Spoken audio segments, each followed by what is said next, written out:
The channel that I'm talking about today really didn't exist till a few years ago for brands. So we've seen disruptions or the coming and goings of different channels. WhatsApp for brands is something that's certainly interesting. There's a lot of buzz about it. There's also a lot of confusion about how brands can really cut through some of the noise or cut through some of this buzz to make use of this. And I'm here to share our experiences as a company working with brands who've succeeded with the channel, and then hopefully some of the other brands here can learn from this. We also, I think interestingly, this is also a channel where all of us are exposed to as consumers. So taking off our marketers' hats for a moment, some of these reactions that you see on your screen today, and this is fairly common. I just did a search. Some of these were for my own Twitter feed.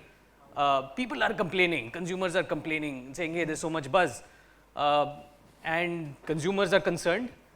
And as marketers, we should be concerned as well. Right? We've seen what's happened to a channel like SMS and WhatsApp with all the excitement, of course. We don't want something going that way.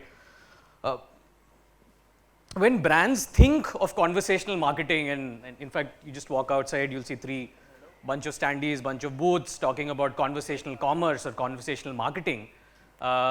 Quick poll on where brands start, right? So when you think of getting started with conversational commerce or conversational marketing, you probably are thinking of, hey, I have a good database of customers, I want to send out a message or send out a blast. Once you go through that, of course, that's where everything started. You start with support, you put in your support automation, and for queries that cannot get automated, you pass them on to your agents, and in the process, you save money. You see WhatsApp kind of working for you. Beyond that, the third case and what we think of as traditionally being conversational commerce is a storefront, right? And we've seen the news lately where obviously there's a lot of excitement on on the way consumers can shop, the catalog, the payment that comes in and everything else. And possibly this is something you're thinking about, right? So how do you make sense of these options that are in front of you? And are there more options beyond these, right? And of course, to top it up, this thing came yesterday, and I quickly managed to fit this into my slide today morning. This happened yesterday night, and as marketers, this is exciting. WhatsApp earlier was talked about as a messaging channel, right? When we said there are companies that were CPaaS or communication platforms as a service who gave you WhatsApp messaging packs. But here was somebody talking about WhatsApp as campaigns, right? As marketing campaigns, and as marketers, that is a clear sign that, hey, this is not going away. And if you're not thinking of doing something about it right now, maybe you're a little late there, right? So, and the more marketers, and as we talk to marketers, we get a sense that that's happening. So as a brand, when you're thinking about getting started or making this channel work for you, right? Maybe getting started is easy, but making this channel work for you, having impact on your business, and I'll talk about what impact really means in this case. Have the journey start, or brands that do this well are brands where the journey starts where your customers already are. So today you're running your marketing campaigns, you're driving traffic to your website, you're driving traffic to your app, you've got an engaged or partially engaged set of users in your CRM database.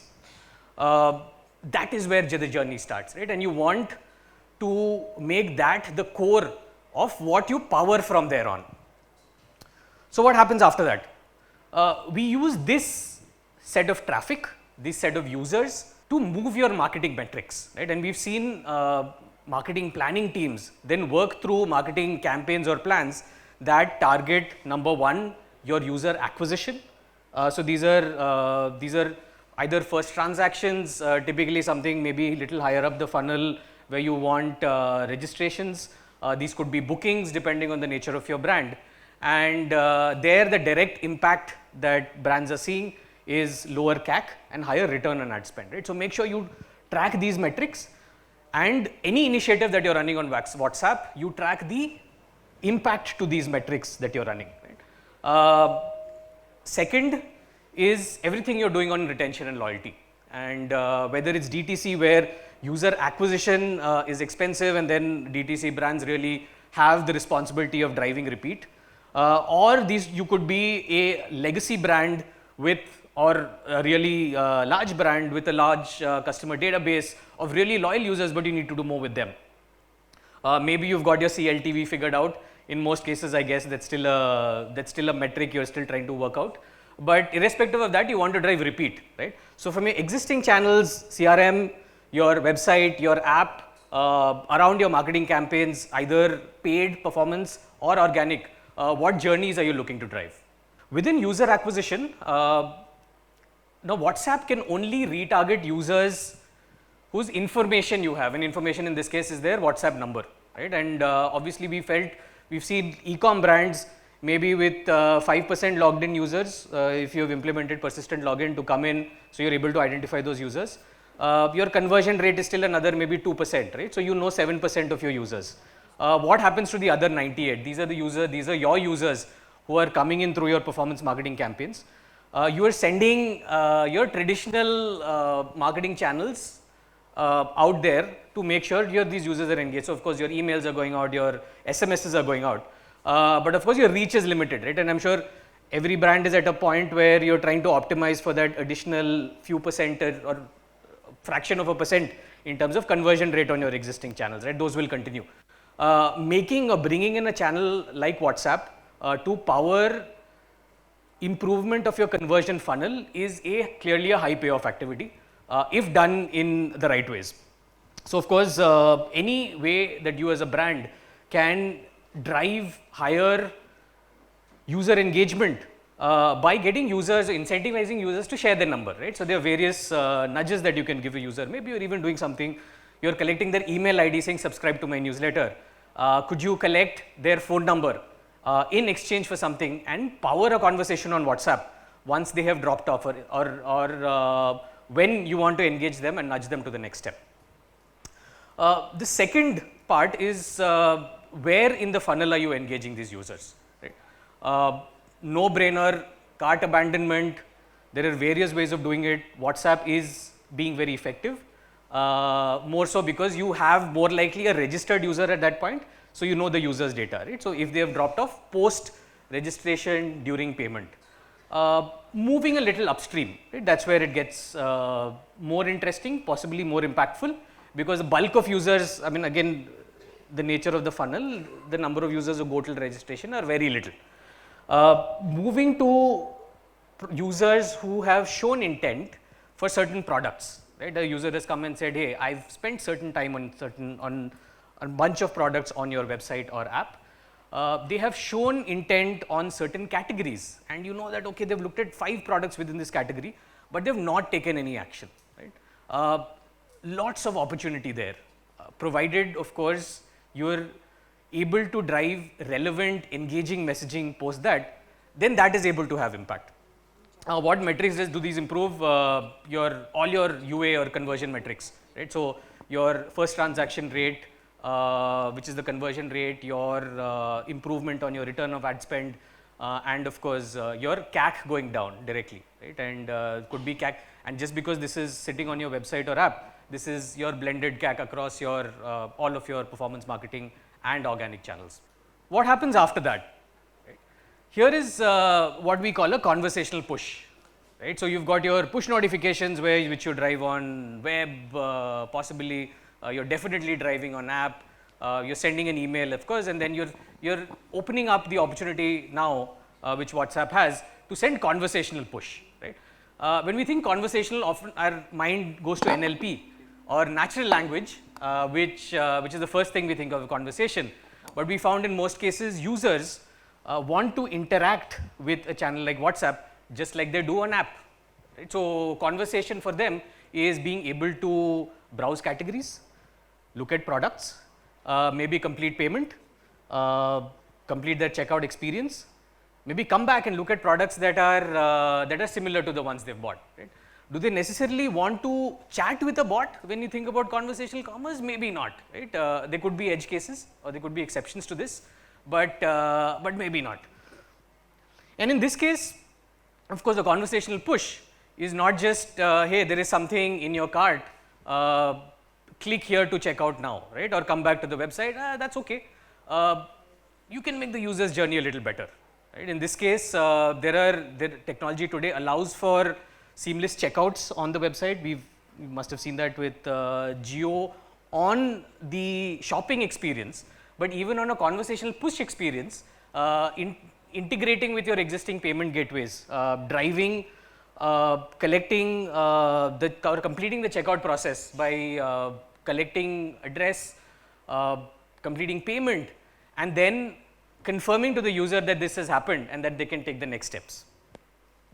Moving beyond pure play UA or user acquisition, there are brands that are thinking about CRM, which gets a little trickier, right? User acquisition, we understand there is a funnel, we want to impact the funnel.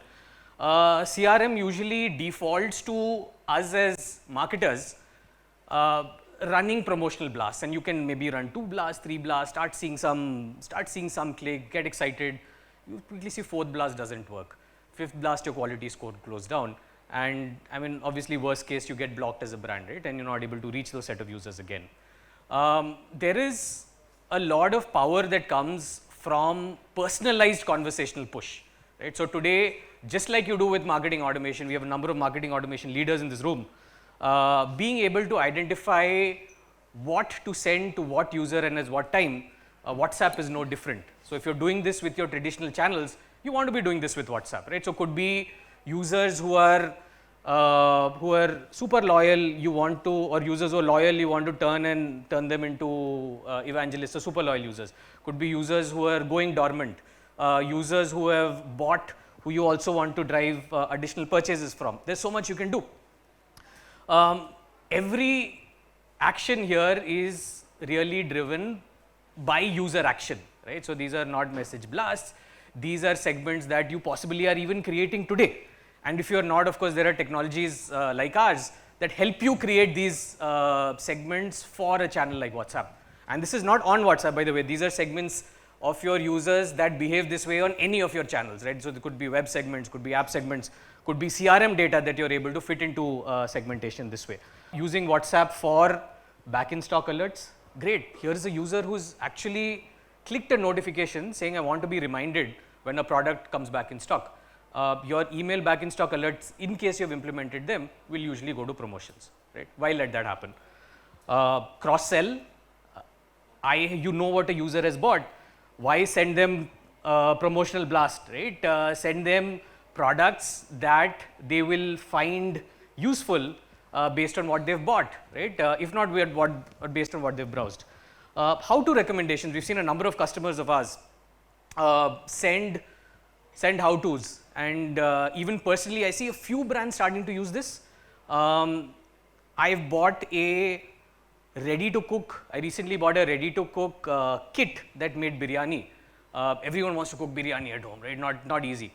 A WhatsApp message hit me the next day on how to do it, right? Or a video, or a link to a video on how to do it. I mean, I could go through the instructions, but I'd never have found that video if it wasn't for that WhatsApp text. We work with a leading DTC cosmetics brand who sends buyers short videos on how to apply their products, right? These are either makeups or foaming face washes, etc. Very, very useful. Consumers are loving it, right? And therefore, these are consumers, once you start engaging with them, why would they block you on WhatsApp, right? You've got something good going. And of course, high up the funnel, you can really do a lot of things. Once you capture first party data, category, product intent, you know if somebody is interested in running shoes, show them more running shoes. They've not found the products they like. If somebody is interested in a particular set of, say, particular product that goes on discount during your festive season sales, let your customers know, right? Very, I think intuitive, but as customers and as consumers ourselves, we'd love this. For omni-channel retail brands who have stores, there are other interesting things at play. A channel like WhatsApp doesn't just drive e-com growth. Today, there are customer journeys that technology allows for that helps these brands drive stores, so sales at stores. which is a complex problem to solve, right? So marketers have really tried. I mean, obviously, if this is solved perfectly, they know which campaign has led to what attribution at what store. Number of these things are being solved through WhatsApp because one, the channel is location aware. You know where a user drops their pin. You know stores that are available in their hyper locality. If you have digitized your store inventory, the entire commerce experience can be surfaced on a channel like WhatsApp. And of course, I mean, companies like ours also power store side tech that allow O2O or online to offline users to come into store, try products, or even go ahead and drive delivery from stores based on channels like WhatsApp or interaction of users on WhatsApp. All this is good as marketers, and I'm a marketer myself, so I'll volunteer that. And there is a temptation to go out and send messages to as many people, making sure your campaigns are controlled. You have those controls in place. So here's something we've implemented this from day one, right? So there is, I'm not sure how readable this is, but there is something here called a frequency cap, where you can cap the number of messages that you send as a brand to a customer on WhatsApp within a week. You can set do not disturb hours, right? You don't want your automatic cart triggered message. You say, okay, 5 hours after somebody drops off from cart, trigger a message that happens to be 1 a.m. at night, not really use great user engagement. You can set snooze times or D&D hours, right? Technology is able to respect that. As marketers, when we put these SOPs in place, then this technology makes all of this very easy. And I think that really brings me to the end of some of the experiences I wanted to share with what brands are driving. Happy to take any questions, but also we've opened up at this event today. For brands to try this, or you want to really drive impact or experience the impact that this is driving, we've got a whole team of great marketers who are happy to work with you to drive this on a performance-based model. Come over to a booth, we're happy to talk to you. And overall work with your existing technologies, right? WhatsApp is a standalone channel, and again, going back to the message, standalone channel, not a great idea. Make this work with your existing technologies, be it your existing marketing automation platform. There are some really good ones I see around. Or even your existing WhatsApp channel, maybe you're trying to do a few things, right? Can you bring in better technology to power your MarTech there? Any questions? Happy to take them. Thanks, Sujoy, for sharing the information. This is great. My question is more around consumer behavior and how we interact with WhatsApp.